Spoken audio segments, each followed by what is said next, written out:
O conteúdo que você ouvirá na sequência não é indicado para menores de 14 anos. Olá, amigos, eu sou o Dom e esse é o Crimecast, podcast sobre crimes reais.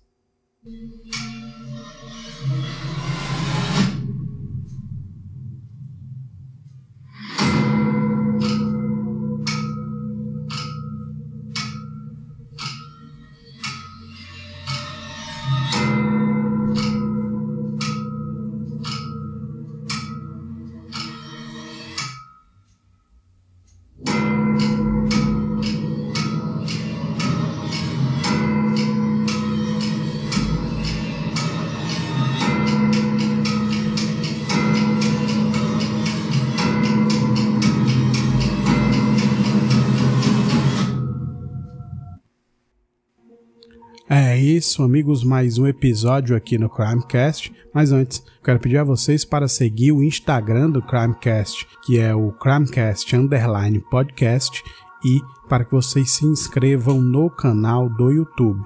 Os links que os levarão para o perfil do Instagram e para o canal do YouTube estarão disponíveis na descrição desse episódio. É isso, amigos, episódio 95, né? Nós vamos para a segunda e última parte, né? O desfecho aí desse caso das mortes num parque, né? Numa área verde nos Metro Parks em Cleveland, e eu vou direto aqui para essa segunda parte. Então é isso, amigos, a gente vai para desfecho sobre os assassinatos no Metro Parks.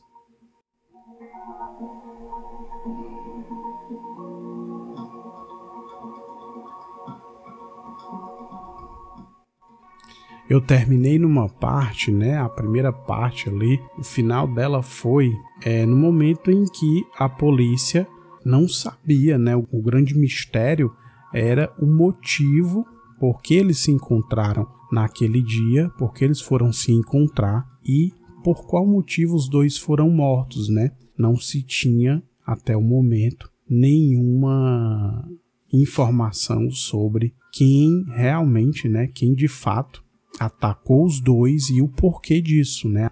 E aí, eu vou continuar aqui com uma fala do investigador Don Silves. O investigador diz que nenhum dos dois tinha algo de muito valor e que também não tinham rixas ou históricos criminais que pudessem indicar um motivo claro para o ocorrido. Alexandra Brown diz que bem no início imaginou que pudesse se tratar de um crime de ódio, por causa de como o homicídio aconteceu. Havia notícias de vários crimes de ódio acontecendo em Cleveland na época, fosse por etnia, religião, orientação sexual. Todos estavam aumentando de forma alarmante. Durante a investigação, um dos detetives do caso informou que existiam mais de 30 grupos que eles denominam como grupos de ódio naquela região. Tom e Kim Brown, os pais de Kate, dizem que era possível sim que alguém que estivesse no parque e visse uma garota branca com um cara negro e, estando armado, não gostar de ver aquilo, parar o carro e atirar. Darlene, a mãe de Carnell, diz que essa possibilidade realmente existe e conta que há mais preconceito em algumas regiões do que em outras. Darlene pontua que não acha que todos naquela região sejam racistas, mas que o preconceito existe em todo lugar. Isso é fato. O agente do FBI, Todd Krajak, diz que é uma teoria, e é possível que tenha sido isso, mas é preciso que se tenha provas. O agente diz também que não querem descartar outras teorias e simplesmente acreditar que tenha sido um crime de ódio.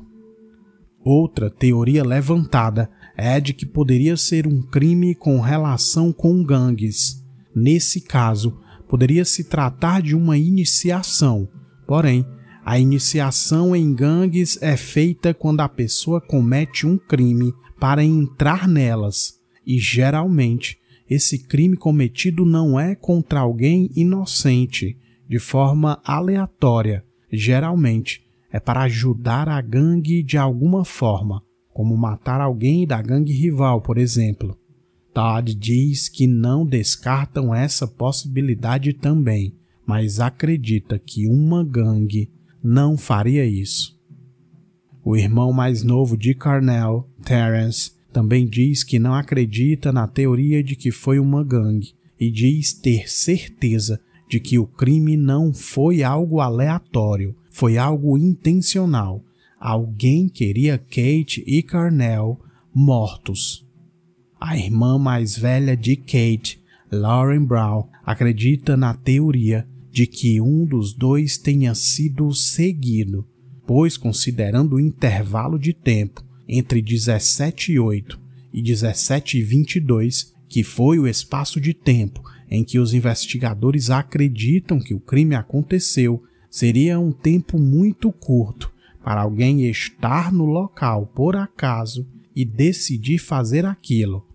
A mãe de Carnell conta que depois do homicídio passou a ver todas as pessoas de uma outra forma, imaginando que o crime poderia ter sido cometido por algum conhecido deles, inclusive, ou alguém conhecido da família de Kate.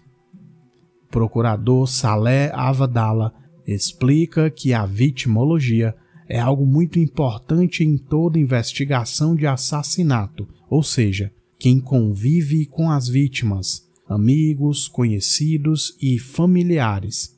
Alguém estaria interessado em fazer mal a eles? Há ainda a possibilidade de um stalker. Alguém os ameaçou no passado?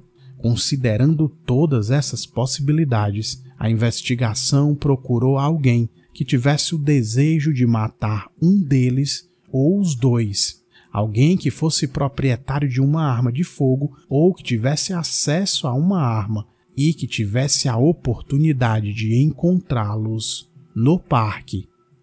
Darlene diz que, para ela, todas as pessoas se tornaram suspeitas. Todas elas. Então, olha só, bicho. Não se tem notícias, né, ainda mesmo depois de várias diligências, de os investigadores investigarem vários suspeitos, várias pessoas e seguir algumas linhas de investigação, simplesmente não chegaram a ninguém. E aí eles começam a considerar algumas hipóteses, né? E falando nisso, a que me chama realmente a atenção é a teoria eu acho que da Lauren, né? Uma das irmãs da Kate, que diz que acredita que um dos dois tenha sido seguido. Eu também, né? Analisando essa possibilidade, eu acho muito plausível, porque como ela diz, é muito difícil imaginar que algo aleatório tenha acontecido ali num espaço de tempo muito curto, né?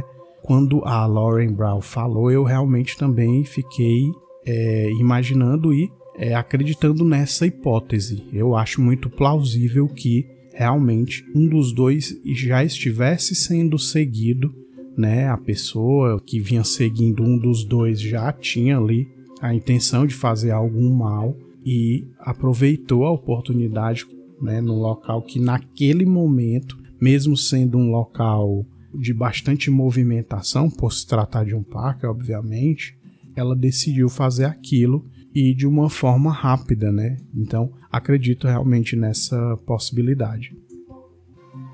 E aí, a mãe, né, do Carnell, ela fica dizendo que passou a considerar qualquer pessoa suspeita. Então, essa possibilidade de ser alguém que já os conhecia, né, também era uma possibilidade mais plausível. Darlene diz que para ela todas as pessoas eram suspeitas, se tornaram suspeitas, e ao falar disso, Darlene diz que considerou suspeita pelo crime, inclusive, uma ex-namorada de Carnell. Alyssa Miller era ex-namorada de Carnell e algumas pessoas mencionaram que o comportamento dela no funeral dele era estranho, demonstrando emoções de forma exagerada, e aquilo chamou a atenção de outras pessoas. A irmã mais nova de Kate diz que um amigo muito próximo de Carnell lhes contou que Alyssa tinha porte de armas, e então a atenção deles se voltou para ela. Alyssa Miller, porém, deu entrevista dizendo que sua relação com Carnell era difícil de definir e conta que o conheceu pela internet cerca de um ano antes dele ser morto. De acordo com a mulher, os dois namoraram por 6 meses e após esse tempo decidiram que era melhor dar um tempo e serem apenas amigos. Alyssa ainda conta que mais ou menos um mês antes da morte de Carnell, eles tinham voltado a conversar e se reaproximaram. Segundo Alyssa, os dois estariam perto de voltar a namorar e lembra que tinha visto ele pessoalmente pela última vez no fim de semana anterior à sua morte. A ex-namorada de Carnell diz que conversou com ele no dia em que ele morreu, por mensagem de celular. A última mensagem que recebeu dele foi por volta das 3 horas da tarde. Na mensagem, Carnell perguntou como ela estava, pois sabia que ela estava tendo um dia ruim. Alyssa diz que respondeu o seguinte, abre aspas, não se preocupe, já passou, fecha aspas. Após essa mensagem, Carnell não respondeu mais. Alyssa diz que ficou em choque ao olhar uma rede social na manhã do dia seguinte e ver a postagem de um primo de Carnell lamentando a morte dele. Ao ver aquilo, ela diz que foi como se seu coração tivesse parado e não conseguia acreditar no que estava vendo. Ela diz que o assassinato de Carnell aconteceu quando ela estava no trabalho e naquele dia, segundo ela, precisou sair mais tarde. Alyssa Miller ainda diz que conversou bastante com os investigadores e entregou sua arma sem problemas para análise. Don Silves confirma que a ex-namorada de Carnell foi investigada com muita atenção e conseguiram confirmar o álibi dela, que comprovava que Alyssa estava longe do local do crime quando tudo ocorreu. Dawn afirma que ela cooperou bastante com a investigação e que, após análise, se constatou que a arma dela não era a arma do crime. Alyssa diz que não sabia nada sobre a amizade de Carnell e Kate e acredita na possibilidade de que quem cometeu o crime tenha sido alguém que conhecia Kate Brown. Terence, o irmão mais novo de Carnell, também diz acreditar que tenha sido alguém que conhecia Kate e diz que não quer culpá-la, mas realmente acredita que o crime foi cometido por alguém que tinha algo contra ela. Alexandra Brown diz que fez sua própria investigação e diz ter se aprofundado o máximo possível na vida da irmã e conta que mexer nas coisas de Kate após a morte dela foi a coisa mais intensa que já teve que fazer. Verificando um diário de Kate, Alexandra diz que, alguns meses antes da morte, ela tinha perdido bastante peso e estava muito confiante e tinha planos de voltar a namorar. Lauren diz também que Kate não tinha um relacionamento sério há algum tempo, ou seja, estava sem namorar na época em que morreu, mas que estava buscando isso, e o que as irmãs descobriram foi que Kate estava em sites de encontros online. Kate havia conhecido algumas pessoas e se encontrava de vez em quando com pretendentes.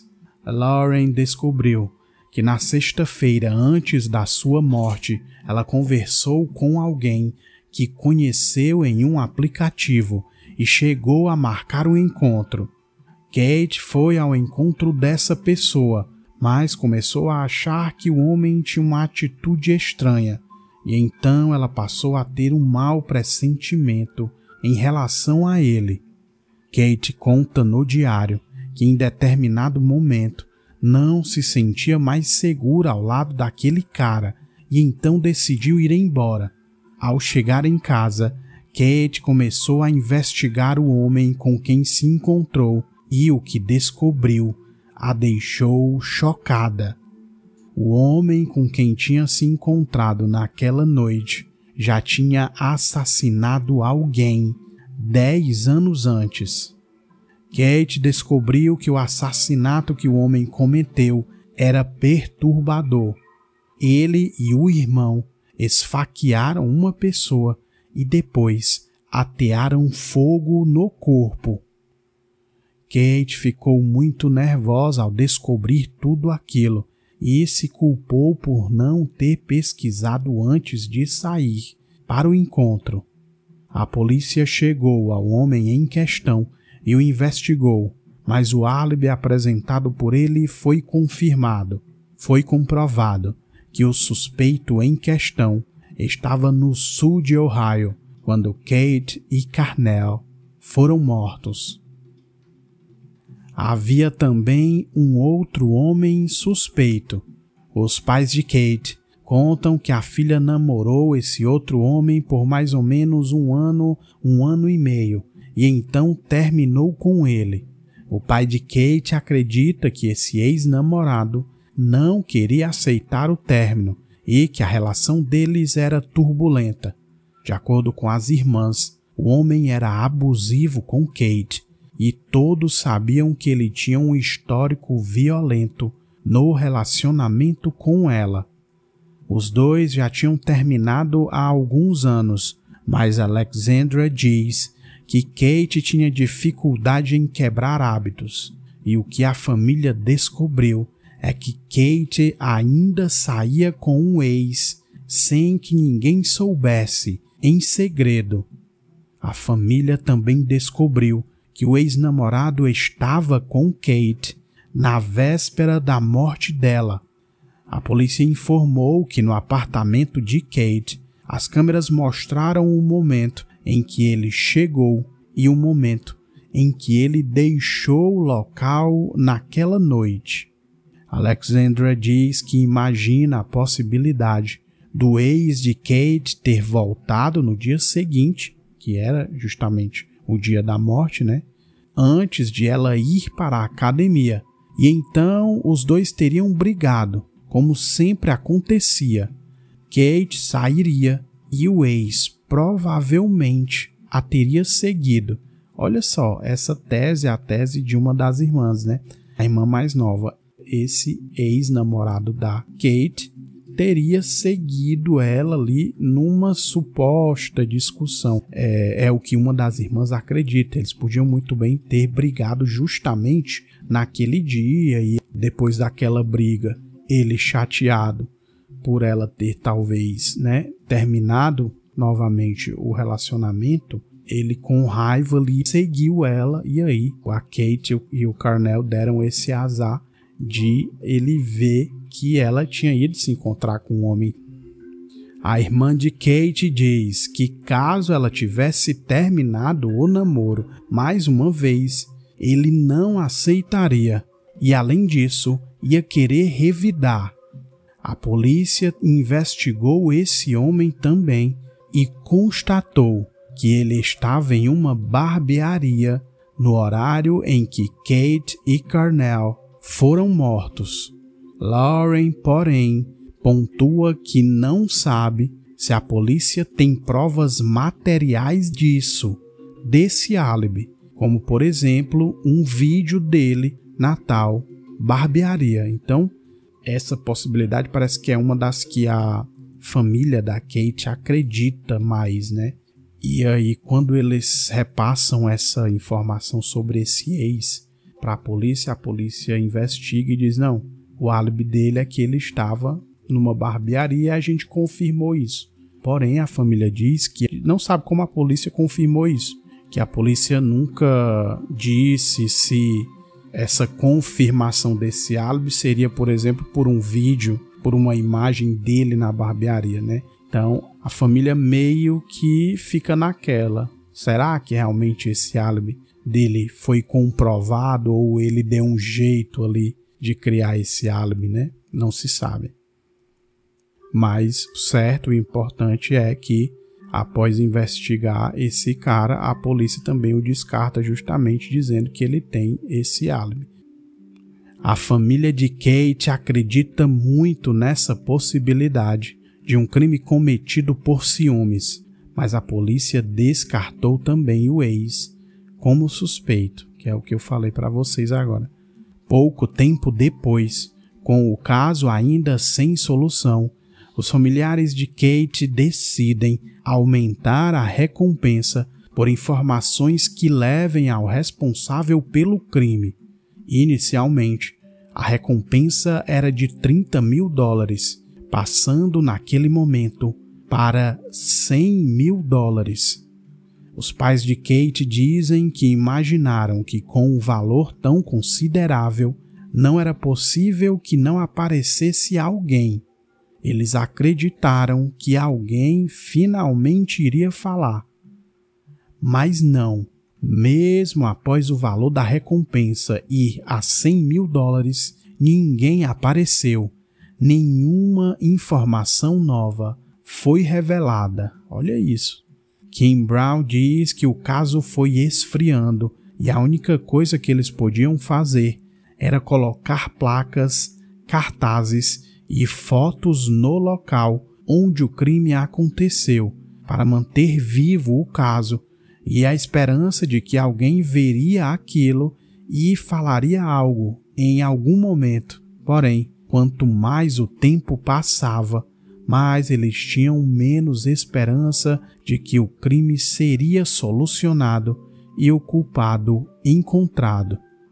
Os familiares de Kate e Cornell também dizem que, com o tempo passando, começaram a questionar o que, de fato, as autoridades fizeram para tentar resolver o caso.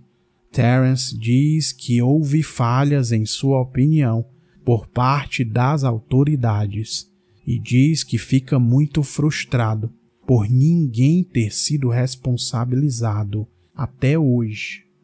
Darlene, a mãe de Cornell, diz que nunca imaginou que demoraria tanto para ter justiça para seu filho.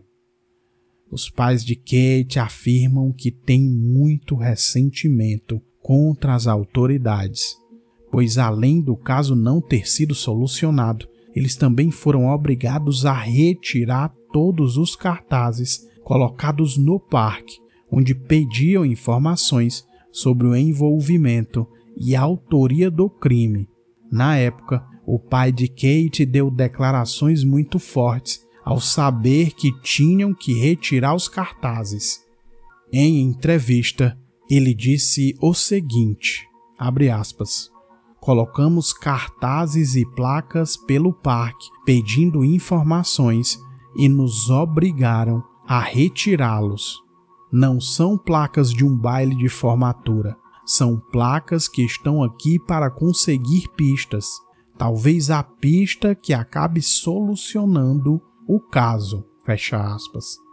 Kim Brown diz que ficaram muito tristes ao saberem que teriam que retirar os cartazes e que aquilo também foi a última esperança de conseguirem fazer algo para ajudar a solucionar o crime. Então, amigos, essa parte aqui é o seguinte. Sem ainda nenhuma informação, né, sem um suspeito, né, ser encontrado ali, um responsável pelo crime ser encontrado, né, o tempo foi passando e o que a família faz primeiro é o seguinte, tinha oferecido já 30 mil, né, como recompensa por informações que levassem ao culpado, né, pelo crime, e depois de um tempo eles aumentam essa recompensa de 30 mil para $100 mil, bicho. Olha isso. E aí, uma outra medida que eles tomam é ir ao parque e colocar ali vários cartazes informando sobre o crime, a data do crime, né, que tinha ocorrido ali dentro do parque. Todo o local ali, a região onde os dois foram mortos, tinham placas sobre a recompensa e pedindo informações e com fotos dos dois, né, e pedindo que se alguém soubesse de algo entrasse em contato. E aí depois de algum tempo, né, as autoridades disseram, olha, vocês vão ter que tirar todo esse material, placas e tal, daqui, desse local. Não vai ser mais possível manter isso aqui. E a família achou aquilo absurdo, porque o tempo ia passando, nada foi resolvido, né? O crime não foi solucionado e além disso eles teriam que retirar todos os cartazes. Olha isso. Kelly Stillman, responsável pela área, diz que fizeram tudo o que estava ao alcance deles e que inclusive usaram o programa de apreensão de criminosos violentos do FBI para tentar encontrar algum suspeito que poderia ser o responsável pelo crime e investigaram vários suspeitos, segundo o policial, que pudessem se encaixar no perfil buscado. Porém, nada de relevante foi encontrado dentre vários suspeitos. O agente ainda diz que pensa nisso todos os dias e que não vai desistir, mas diz também que precisa da ajuda do público e talvez de um pouco de sorte para conseguir solucionar o caso. Don Silves, investigador responsável pelo caso, afirma que não deixaram de trabalhar no caso desde 4 de junho de 2019, o dia do ocorrido, e que não vão parar até os criminosos serem responsabilizados. Infelizmente, até o momento, não há uma solução para esse crime. Crime cometido com arma de fogo em plena luz do dia, por volta de 17 horas e 15 minutos, num parque público. Crime que já tem aí mais de 6 anos que foi cometido. E agora tem um relato aqui, vocês vão ouvir um relato incrível da mãe do Carnell. Darlene conta que 6 meses antes do filho ser morto, ela teve um sonho ruim. Neste sonho, Carnell levava um tiro.